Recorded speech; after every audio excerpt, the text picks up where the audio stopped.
My mother called me in the morning to tell me I should divorce my husband so he could marry my sister, because they'd make a better couple. My mother called me Tuesday morning to tell me I should divorce my husband so he could marry my sister, because they'd make a better couple. She said it like she was telling me about a recipe she found online. Listen, Victoria and James were talking at dinner last night about their research and they just clicked. You could see it. Two brilliant minds. You should step aside gracefully. I stood in my kitchen holding the phone, watching my 3-year-old daughter eat breakfast. Mom, James is my husband. We have a child. Children adapt. And honestly, you'd be doing everyone a favor. Victoria needs someone who understands her career, and James needs an intellectual equal. Intellectual equal. I have a master's in education. I teach 4th grade, but apparently that doesn't count. Are you seriously asking me to divorce my husband so my sister can have him? I'm suggesting you think about what's best for everyone. Victoria and James could change the world together. They're both cardiovascular surgeons, published researchers, the conversations they could have, the children they could produce. We already produced a child, your granddaughter. Remember Sophie? Of course I remember Sophie. Don't be snippy. But imagine the genetic potential if Victoria and James had children. 2 surgeons, that intelligence, that drive. I can't believe you're saying this. Someone has to. You've been holding James back for 5 years. He could have been chief of surgery by now if he didn't have to rush home for your little teacher conferences and school plays. Those are his daughter's school plays. You know what I mean. He's limited by domestic obligations.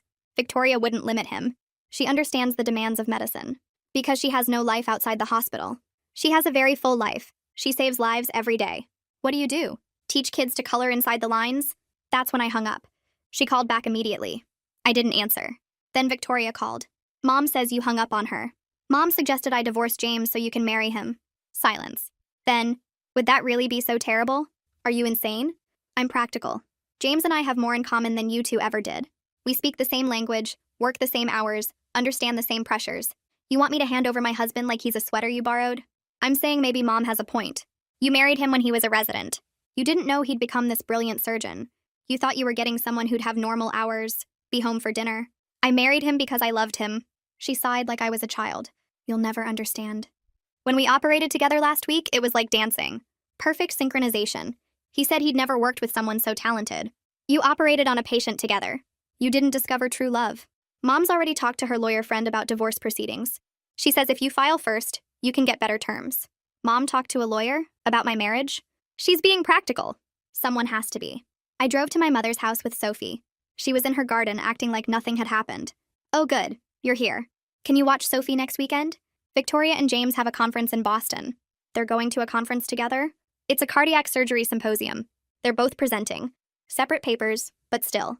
The networking opportunities alone. Mom, James isn't going to any conference I would know. She paused in her pruning. He hasn't told you? He registered last month? My chest went cold. I called James. Are you going to Boston next weekend? Silence. How did you find out? So it's true? You're going to a conference with Victoria?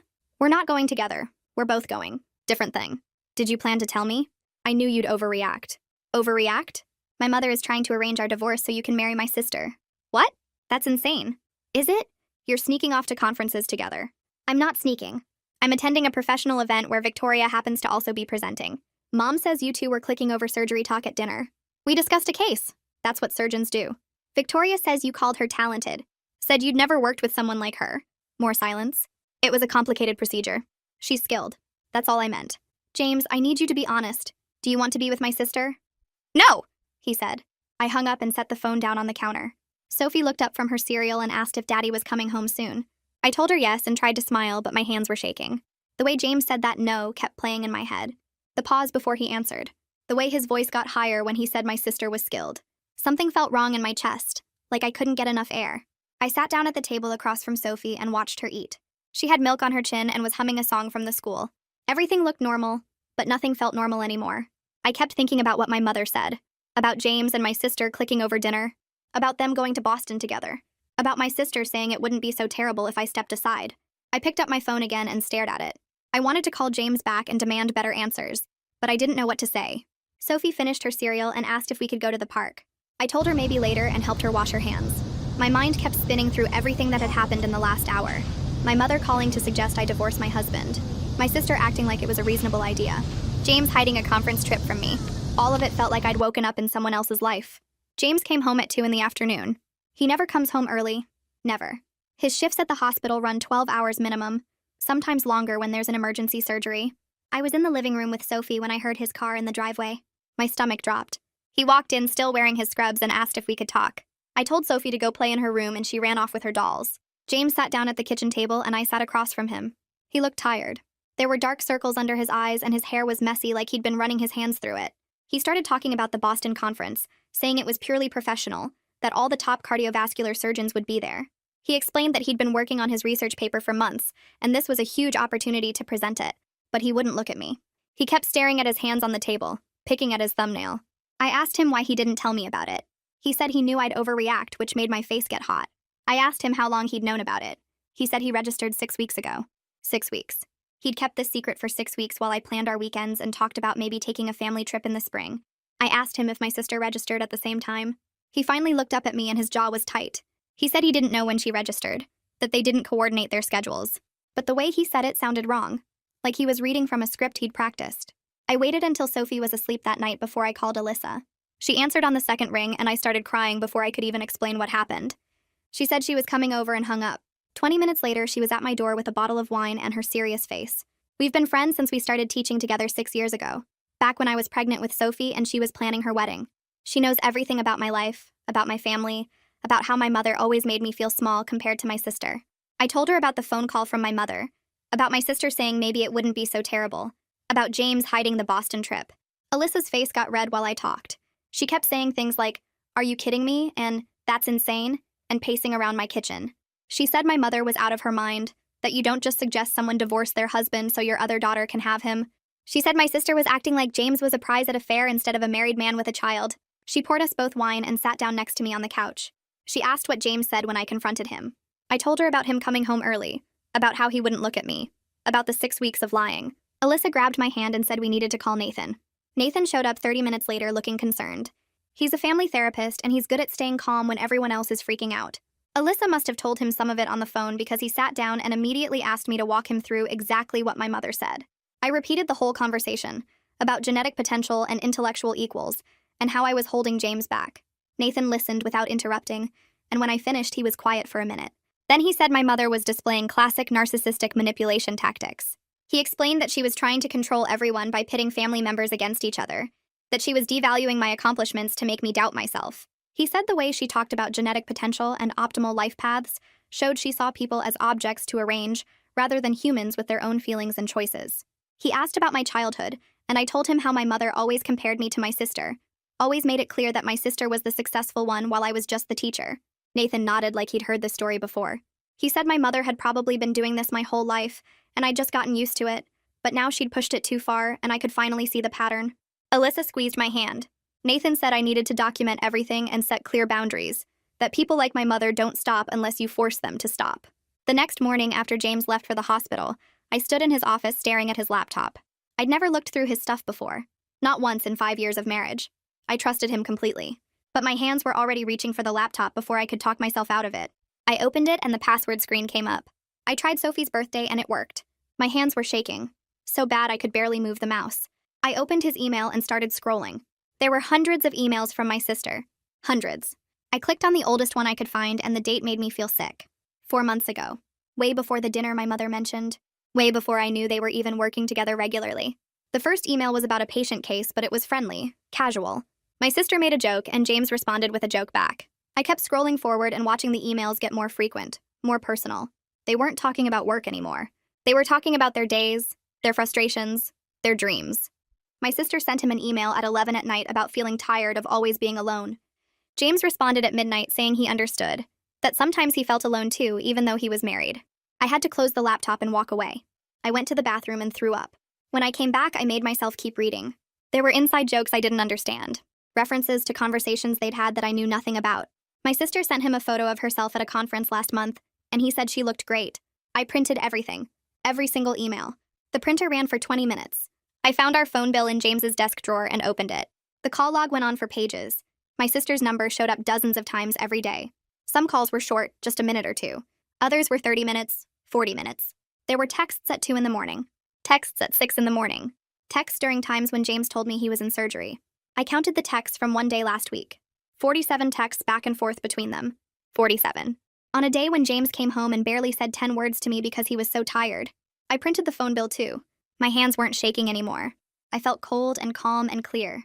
I organized all the papers into neat stacks on the kitchen table, emails in one pile, phone records in another. I made coffee and sat down to wait. James came home at 7. He walked in calling my name and asking what was for dinner. I was sitting at the kitchen table with all the papers spread out in front of me. He stopped in the doorway when he saw them. His face went white. He asked what I was doing, and I told him I went through his laptop.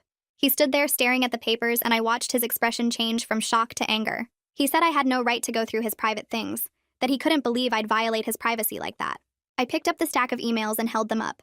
I asked him if he wanted to talk about privacy, or if he wanted to talk about the 4 months of constant communication with my sister that he never mentioned. He said those were work emails, and I laughed. It came out mean and sharp. I read one out loud, the one where my sister said she felt alone and he said he felt alone too. I asked him if that was about work. He said I was taking it out of context. I showed him the phone bill. I asked him to explain the 2 a.m. texts, the 47 texts in one day, the 30-minute phone calls during his lunch breaks. He said they were friends, that they worked together, that it was normal for colleagues to communicate. I asked him if it was normal to hide it from his wife. He didn't have an answer for that. We fought for 2 hours. It was the worst fight we'd ever had. Sophie was asleep upstairs and we were in the kitchen screaming at each other in whispers. I asked him if he was having an affair. He said no, they were just colleagues and friends. I asked him why he never mentioned being friends with my sister. He said he knew I'd overreact. I asked him if he had feelings for her. He said no. I asked him again. He said it was complicated. I felt like someone had punched me in the stomach. He started talking fast, saying that he and my sister understood each other, that they spoke the same language, that it was nice to talk to someone who got the pressures of his job. He said I didn't understand what it was like to be a surgeon, to have that kind of responsibility. He said my sister got it because she lived it too. Every word felt like he was saying I wasn't enough. I asked him if he wished he'd married her instead. He said that wasn't fair. I asked him again. He said sometimes he wondered what it would be like to be with someone who understood his world. I started crying and he reached for me, but I stepped back. I told him he needed to decide what he wanted because he couldn't have both. He said he wanted our marriage, but he also valued his friendship with my sister. I told him that wasn't friendship. That was emotional cheating. He got angry then and said I was being dramatic, that nothing physical happened. I said emotional affairs were still affairs. He said I was overreacting just like he knew I would. James slept in the guest room. I heard him walk down the hall around midnight and close the door. I lay in our bed staring at the ceiling. The sheets smelled like his cologne and I wanted to rip them off and burn them. I kept replaying the fight in my head, the way he said my sister understood him, the way he admitted to wondering what it would be like to be with her, the way he got angry at me for finding out instead of being sorry for lying. I didn't sleep at all. I watched the clock change from midnight to 1 to 2 to 3. At 6, I heard Sophie's door open and her little feet in the hallway. She came into my room and climbed into bed asking where Daddy was. I told her he had to sleep in the other room because he wasn't feeling well. She asked why he didn't have breakfast with us. I carried her downstairs and made her pancakes and told her Daddy had to go to work early. She ate her pancakes and talked about her dolls and didn't notice that I was crying while I poured her orange juice.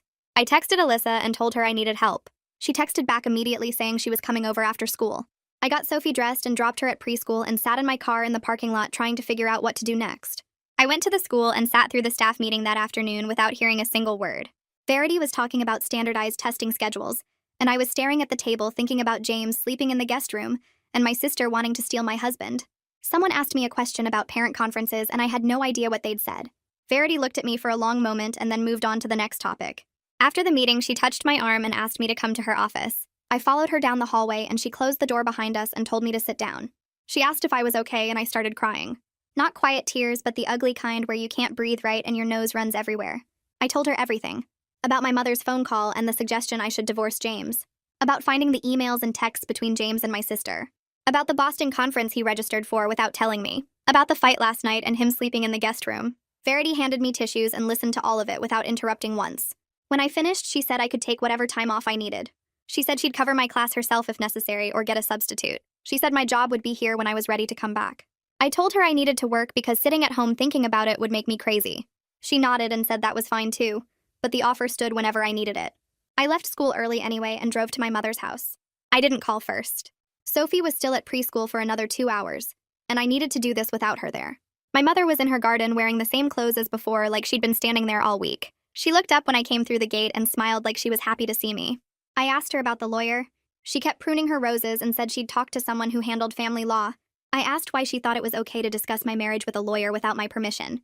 She said someone needed to be practical about the situation. She said she was trying to help everyone find their optimal life paths. Those exact words. Optimal life paths. Like we were all pieces on a chessboard she was moving around to get the best outcome. I asked her what my optimal life path was according to her planning. She said I could find someone more suitable to my educational level. Someone who didn't need a partner who understood cardiovascular surgery. Someone who'd be home for dinner and school events. She made it sound like she was doing me a favor by breaking up my marriage. I told her if she kept pushing this agenda, she wouldn't have a relationship with me or Sophie. She laughed. Actually laughed like I'd told a joke. She said I was being dramatic and that I'd come around when I saw how much happier everyone could be. She said Victoria and James could do amazing things together, and that I was being selfish by holding him back from his full potential. She said Sophie would adjust and that kids were flexible. She said in a few years I'd thank her for helping me see clearly. I turned around and walked back to my car without saying anything else. There was no point.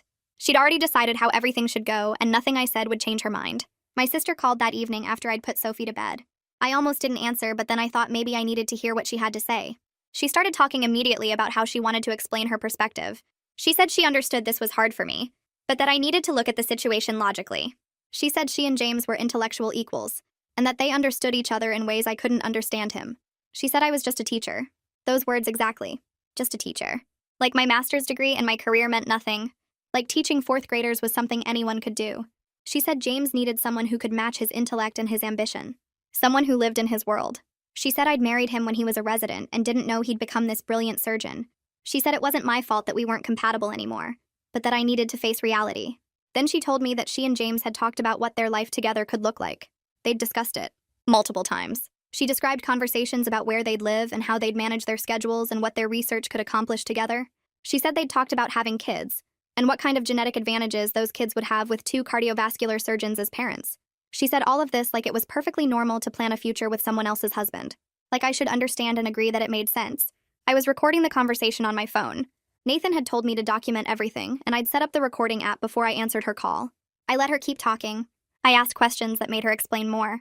I got her to say clearly that she and James had discussed being together, that they'd imagined a whole life, that they'd talked about it multiple times over the past few months.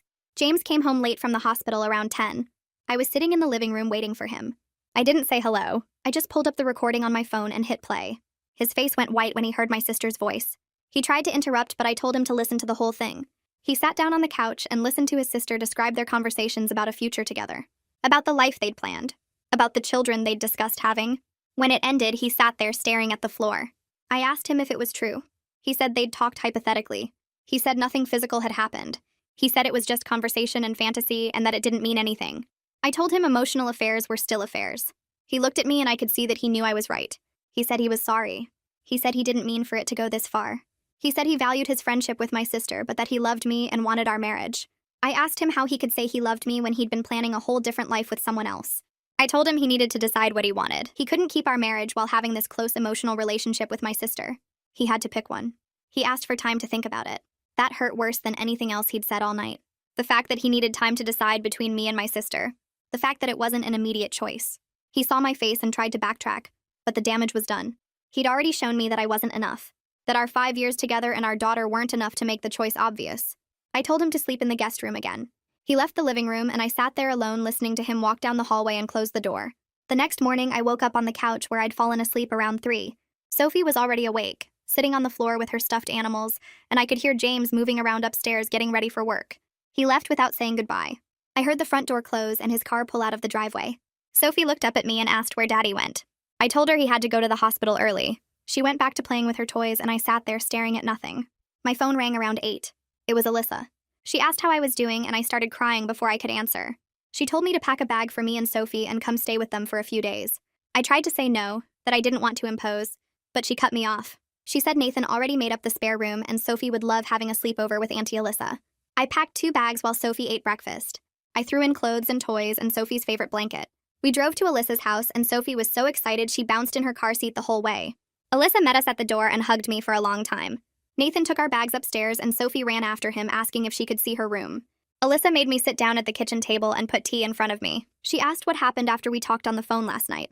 I told her about playing the recording for James, about him admitting they'd talked about a future together, about him asking for time to decide between me and my sister. She looked mad in a way I'd never seen before. She said James was out of his mind if he thought he needed time to choose his wife and daughter. Nathan came back downstairs and sat with us. He listened to everything and then said something that stuck with me. He said emotional affairs often feel more intense than physical ones because they're built on the fantasy of what could be, rather than the reality of what is. He said James and my sister had created this perfect imaginary relationship without any of the hard parts of real life, without sick kids or money stress or whose turn it is to do dishes.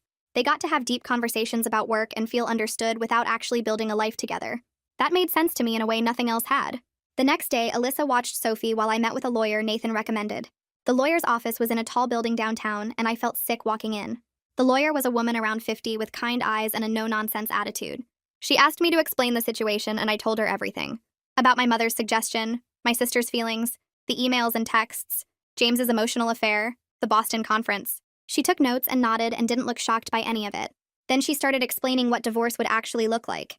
She talked about custody arrangements and how courts decide what's best for kids Sophie's age.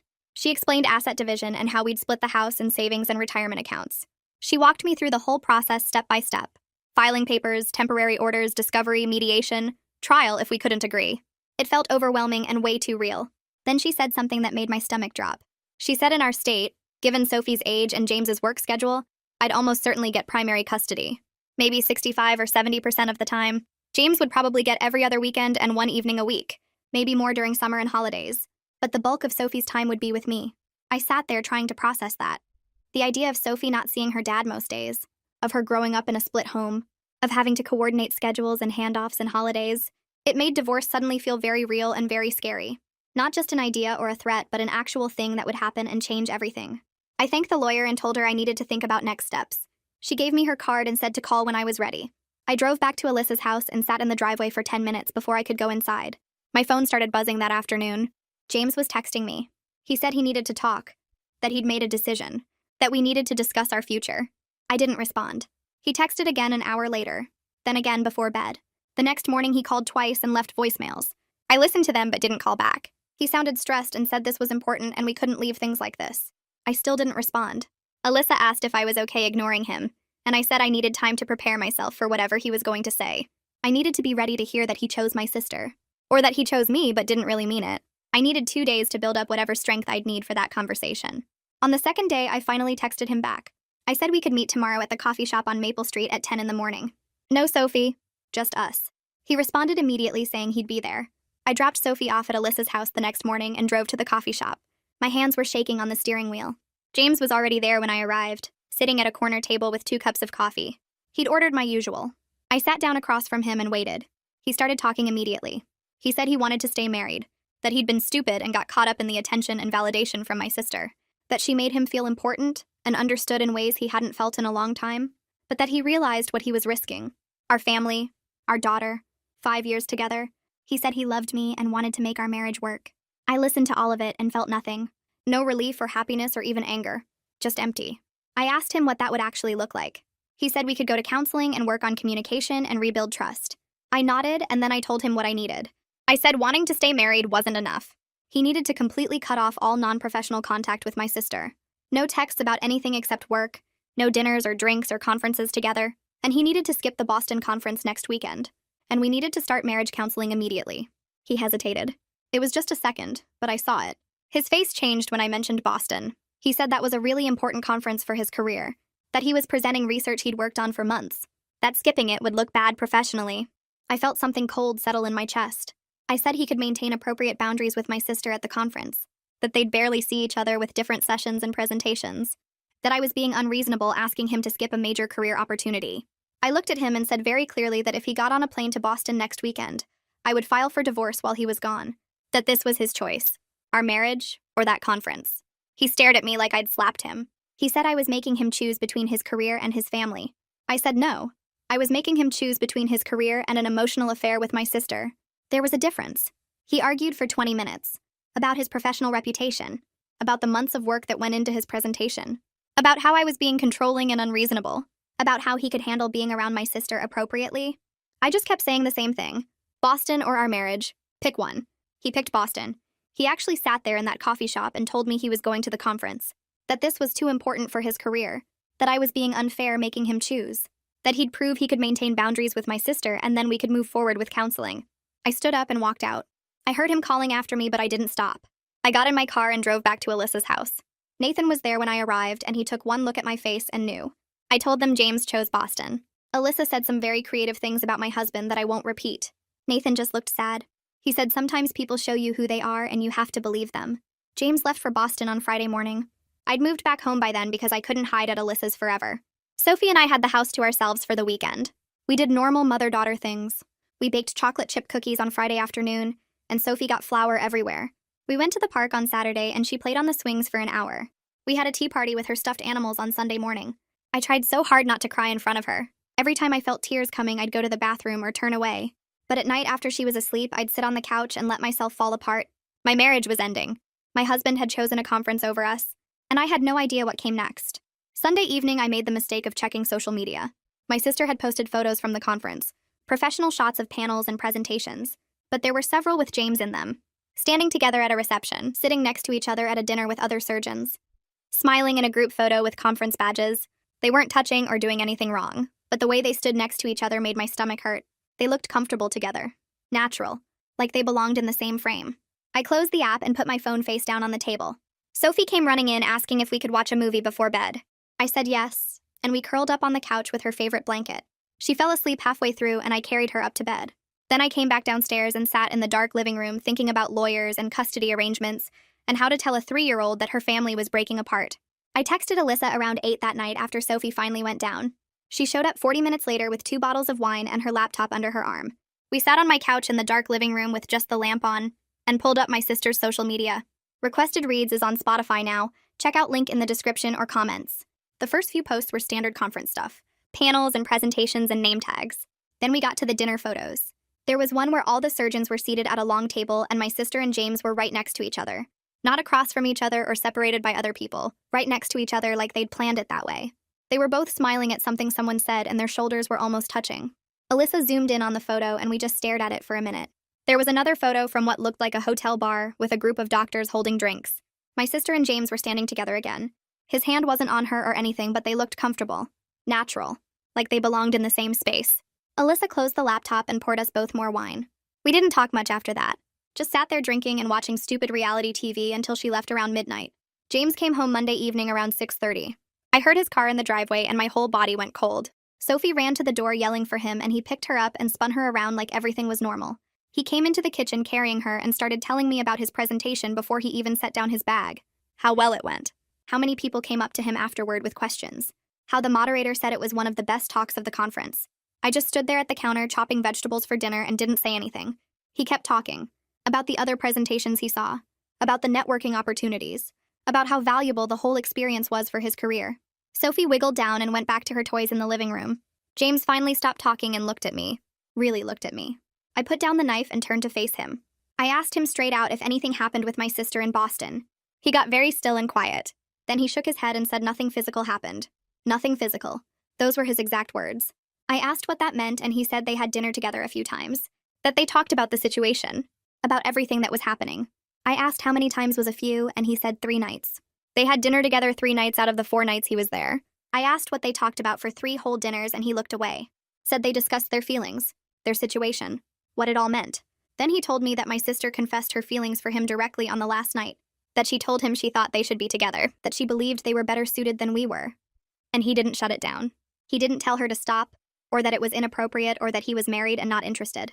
He let her talk. He sat there and listened while she laid out her vision of their future together. What their life could look like. What their children could be. He told her he needed to think about everything. Those were his words. That he needed to think about everything. Like our marriage was something he had to consider and weigh and decide about. I told him to pack a bag and leave. He just stared at me like I'd spoken another language. He started saying we should talk about this. That we should sit down and have a real conversation. That he knew he'd made mistakes, but we could work through this. I said I was done talking. That he went to Boston despite my ultimatum. That he had dinner with my sister 3 times. That he listened to her confession and told her he'd think about it instead of ending it immediately.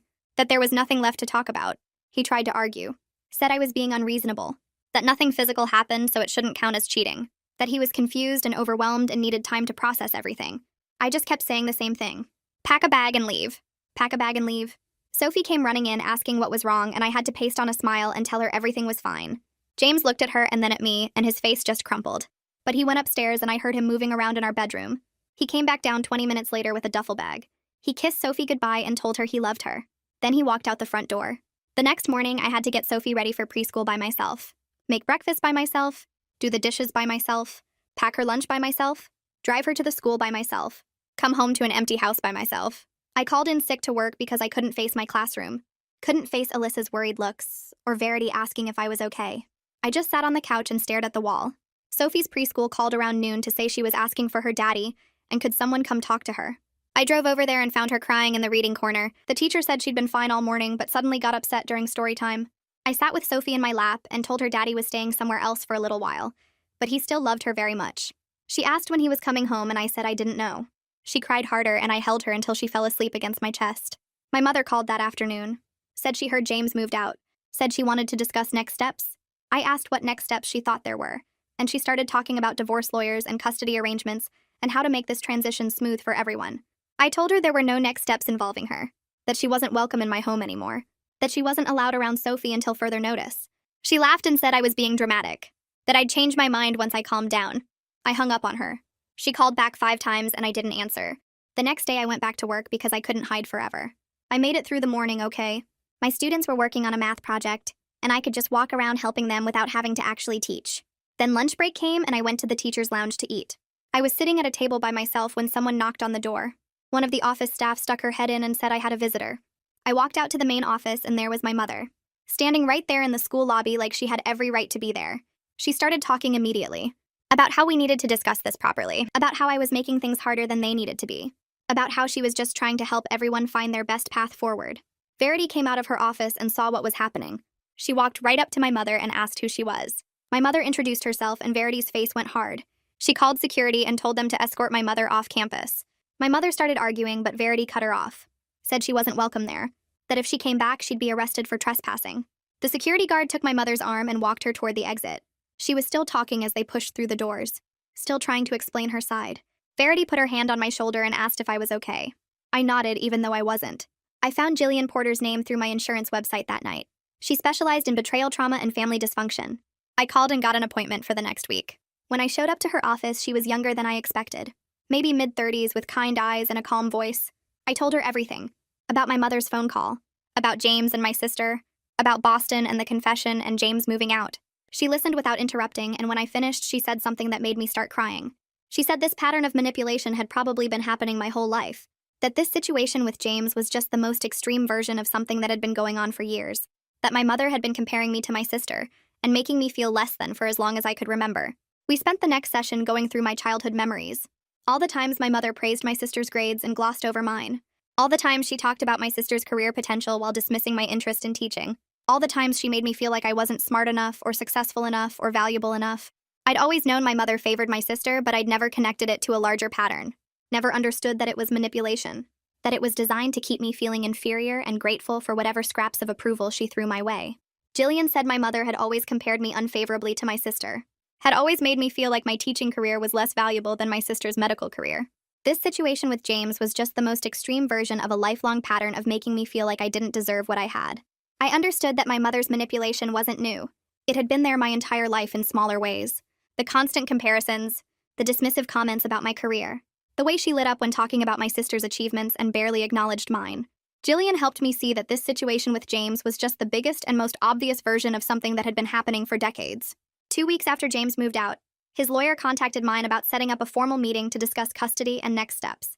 We scheduled it for a Thursday afternoon at my lawyer's office downtown. I took a personal day from the school and dropped Sophie at Alyssa's house beforehand. The office was on the 15th floor of a glass building with views of the city. James was already there when I arrived, sitting in the conference room with his lawyer. He looked tired. His hair was messy, like he'd been running his hands through it, and his shirt was wrinkled. My lawyer sat next to me and opened a folder full of documents. James's lawyer started talking about parenting time and schedules.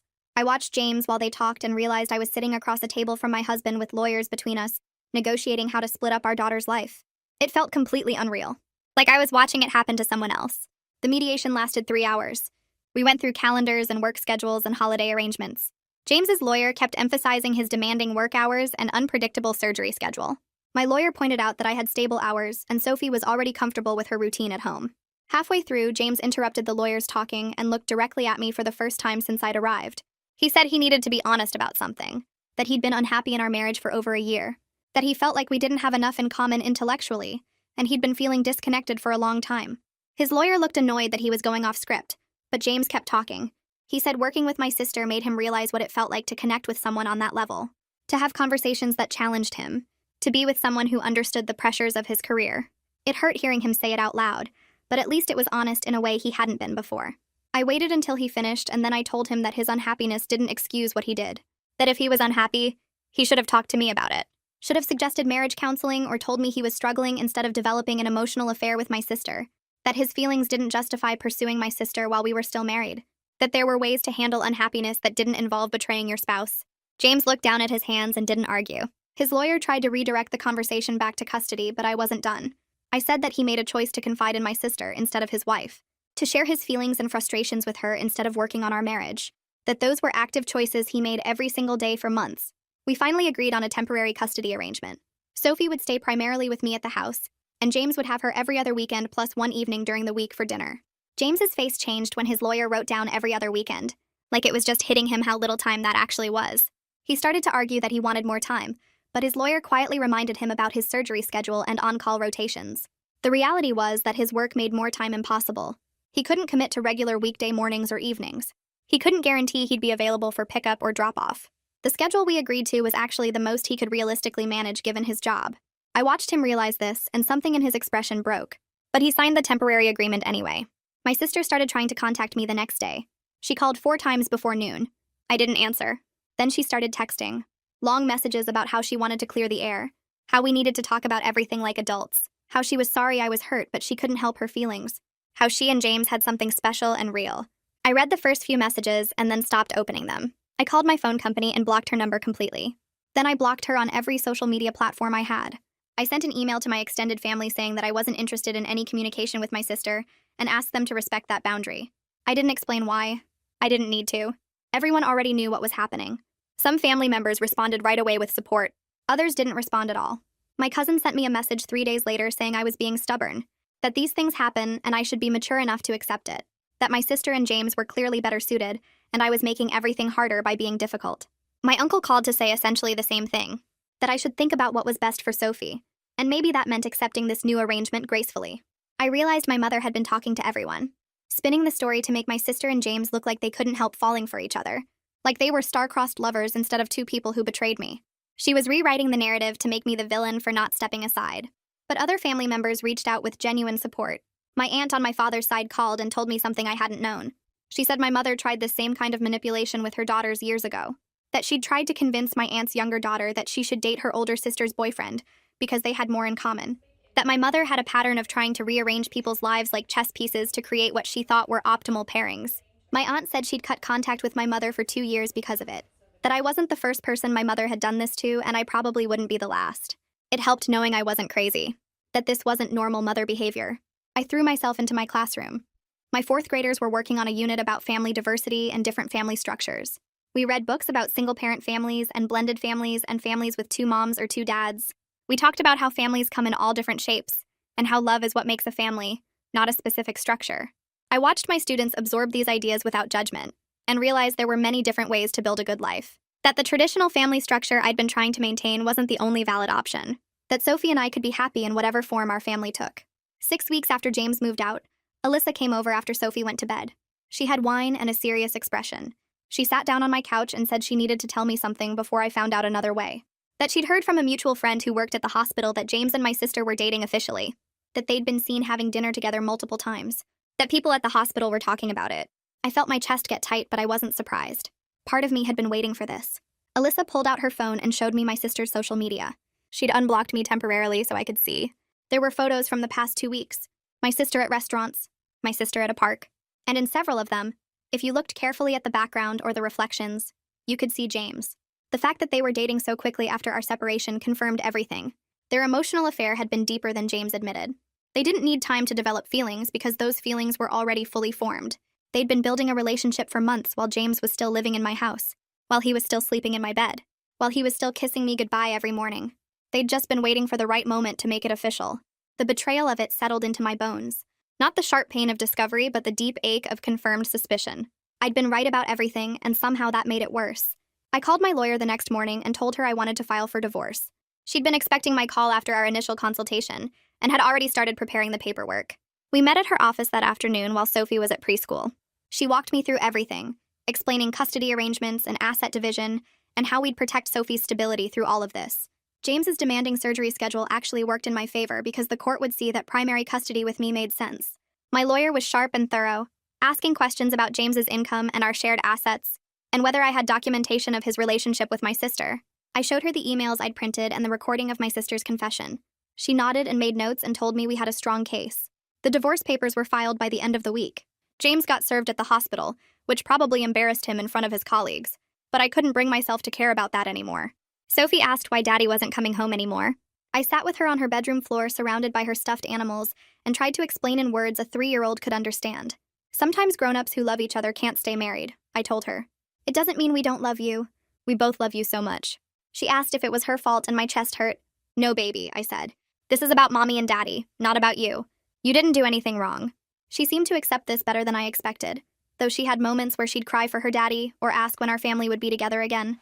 Those moments gutted me every time. But mostly she adjusted to the new routine of staying with me during the week and seeing James every other weekend. Kids are tougher than we give them credit for. My mother showed up at my house 3 weeks after I filed for divorce. I saw her car pull up through the living room window and my whole body went tense. She had my sister with her. They walked up to my front door like they had every right to be there. I didn't answer when they knocked. My mother called through the door that they needed to talk to me about my stubbornness, that I was making a mistake and they were here to help me see reason. An intervention, she called it. Like I was the one with the problem. I pulled out my phone and called the police. My mother kept knocking and talking through the door about how I was being unfair to everyone, how James and my sister deserved happiness, how I should think about what's best for Sophie instead of being selfish. I stood in my hallway with the phone to my ear telling the dispatcher that my mother and sister were on my property refusing to leave after I'd told them they weren't welcome. The police arrived within 15 minutes. My mother acted shocked when the officers asked her to leave. She tried to explain to them that she was just trying to talk to her daughter about a family matter. The officers didn't care. They escorted both her and my sister off my property and warned them about trespassing. I went back to my lawyer the next day and asked about a restraining order. My mother had been calling and texting constantly despite me blocking her number. She'd started showing up at my school until Verity had security remove her.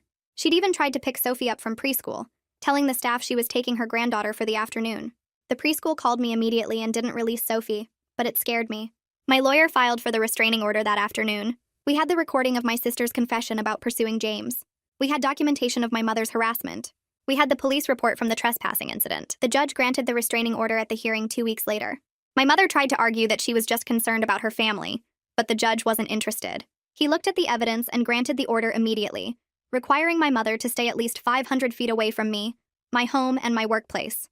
I started seeing Nathan for therapy sessions to process everything with my family. Alyssa had offered to let her husband work with me at a reduced rate, and I accepted because I needed professional help understanding how my family had become so broken. Nathan explained that going no contact with family members is sometimes the only healthy choice when they refuse to respect boundaries. He helped me see that my mother's behavior wasn't normal or acceptable, that her trying to arrange my divorce so my sister could have my husband was deeply wrong, that the way she'd always compared me unfavorably to my sister and devalued my teaching career was emotional abuse. I cried in his office talking about the mother I'd wished I had, the one who would have been proud of my career and protective of my marriage. Nathan told me to grieve that mother because she never existed. The real mother I had was the one who valued status over her daughter's happiness. Accepting that reality hurt worse than the divorce. 3 months after James moved out, I woke up one Saturday morning and realized I felt okay. Not happy exactly, but stable. My life had gotten smaller in some ways without James and without my mother and sister, but it felt real. It felt like mine. Sophie and I had our routines now. Saturday morning pancakes that we made together with chocolate chips. Trips to the library every Tuesday after school. Movie nights on Fridays with popcorn and her favorite animated films. My house was quieter without James's late-night phone calls about surgeries and early morning alarms, but it was peaceful in a way it hadn't been for years. I wasn't waiting for the other shoe to drop anymore. I wasn't wondering if my husband was texting my sister. I was just living my life with my daughter, and that was enough. Verity called me into her office one Monday after school and told me she wanted to offer me an opportunity. The district was starting a new teaching initiative focused on literacy development, and they needed someone to lead the elementary school portion. She'd recommended me based on my expertise and dedication. The position came with a small raise and would involve training other teachers and developing curriculum. I accepted immediately. It felt good to have my professional skills recognized and valued. My family had never understood that teaching was important work, that shaping young minds and helping kids learn to read and think critically mattered. But Verity understood. My colleagues understood. And now I was getting the chance to expand my impact beyond just my own classroom. I started a support group for teachers going through divorce. We met twice a month at the community center near my house. There were 7 of us at the first meeting, all educators dealing with the end of their marriages while trying to maintain composure in front of their students. We shared stories and resources and just listened to each other without judgment. Helping others navigate what I'd been through gave me purpose. It helped me see my own journey with more perspective. I wasn't the only person whose marriage had fallen apart. I wasn't the only one rebuilding their life from scratch. We were all doing it together, supporting each other through the hard parts. Alyssa called me 4 months after James and I separated to tell me she'd heard through hospital connections that James and my sister were engaged. 4 months of dating and they were already planning a wedding. It confirmed what I'd known all along. They'd been more involved than James ever admitted. Those feelings were already fully formed before he even moved out of our house. They'd just been waiting for the right time to make it official. Some of our extended family members were uncomfortable with how fast they'd moved, Alyssa said. But my mother was thrilled and already planning their wedding. Of course she was. This was exactly what she'd wanted from the beginning. Her 2 successful surgeons getting married and producing genetically superior children. I felt nothing when Alyssa told me. No anger, no sadness, just a distant sense that this was happening to someone else's ex-husband and sister. I focused on building a life that looked like what I actually valued instead of what my family thought I should value. Sophie and I created new traditions. We planted a small vegetable garden in the backyard, and she helped me water it every evening. We started having dinner with Alyssa and Nathan and their kids every Sunday. We volunteered at the animal shelter on Saturday afternoons, walking dogs and socializing cats. I decorated our house the way I wanted without worrying about James's opinions on furniture or paint colors. Sophie picked out new curtains for her room covered in stars and planets. We made our space feel like home in a way it never quite had when I was trying to maintain the perfect surgeon's wife household. This life was smaller and quieter, but it was authentic, and it was ours, and that mattered more than any fantasy about genetic potential or intellectual equals my mother had tried to sell me. Alyssa and Nathan started showing up every week for dinner with their kids, and somewhere along the way, Sophie stopped calling them by their names and started saying Auntie Alyssa and Uncle Nathan instead. Nobody made a big deal about it or had some formal conversation.